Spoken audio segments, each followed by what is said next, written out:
ভেবে নিছেন কিছু লোককে ম্যানেজ করবেন। বিজয়ী আর বিজিত একসাথে না থাকতে পারলে তাহলে দেশের উন্নয়ন হবে না। কিন্তু একসাথে যে আমার খুন করেছে সে থাকবে, গুন্ডামি করছে 300 লোকে, 200 লোকে, বাকি লোক তো করে নাই। ভদ্রতাকে দুর্বলতা ভাইব না। আমার নেতা তারেক রহমান প্রধানমন্ত্রী হবে, 9,000-এর উপর কমলনগরে মামলার আসামি, রামগতিতে 4,500 মামলার আসামি। এখন পর্যন্ত আমরা একটা মামলা করি নাই। এখন পর্যন্ত আমার ছেলে গুলি খায় মারা গেছে, ছাত্র দলের ছেলে। এই সামনে হুমায়ুনকে জেল খাওয়ানি মেরে ফেলছে।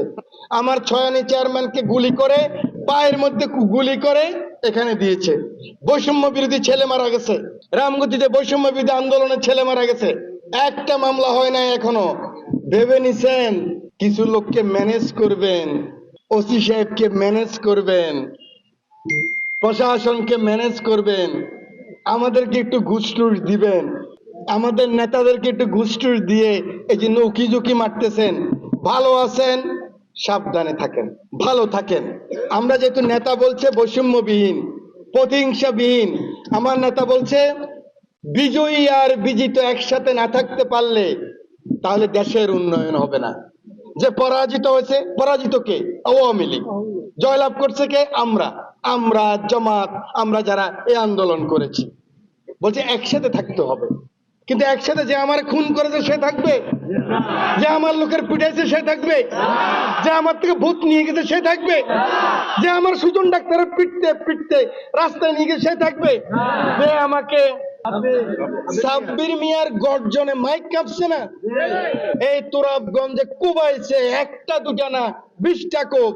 এই আমার প্রেসিডেন্ট যে কাদের, আব্দুল কাদের, মৃত্যু মুখে মেজরকে দিয়ে, বিডিআর এর মেজরকে দিয়ে আমি তোরাবগঞ্জ থেকে বাইর করছি। সবাই মনে করে বিএনপির লোকেরা নিজান সাহেব ভুলে গেছে। আরে আপনারা ভুলে যাবেন, নিজান সাহেব ভুলে না। আমি ওই সময়ের অপেক্ষা করি। এখানেই তো বলে গেছিলাম হাসিনা থাকতে পারবে না। 26 তারিখে বলি নাই? 26শে ডিসেম্বর বলছি ভোট নিতে পারেন, এমপি হইতে পারেন, 6 মাসের বেশি টিকবেন না। গুন্ডামি করছে 300 লোকে, 200 লোকে, বাকি লোক তো করে নাই। এবার লবণও খাবো তোমাদের মাথার উপর রাইখা, বড়িও খাবো তোমাদের মাথার। ভদ্রতাকে দুর্বলতা ভাইব না। আমি কিন্তু ওরকম লোক না যে আপনি বলবেন ডুস দেন আমি ডুস দেব। আমি বেগম খালেদা জিয়া আমাকে বলে আমার ছেলে আসছে, কোকোবাই মারা যাওয়ার পরে বলতো যে আমার ছেলে আসছে। আমি আমার মার অপমান হবে কোনোদিন আমি এটা সহ্য করতে পারবো না। পছন্দ করা একটা বড় জিনিস। আমার নেতা তারেক রহমান প্রধানমন্ত্রী হবে, এর থেকে বড় পাওনা আমার কি আছে? আপনার ছেলে চাকরি পাবে, আপনি একটা লোন পাবেন, আপনি একটা এসএমইর 10 লাখ টাকা লোন নিয়ে ব্যবসা করবেন, আপনাকে কেউ আর বাজারে ভ্যাং চাইতে পারবে না, আপনার সন্তান ডাক্তার হবে।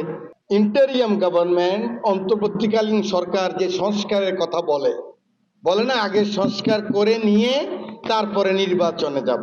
সংস্কার আমরা সবাই প্রয়োজন মনে করি।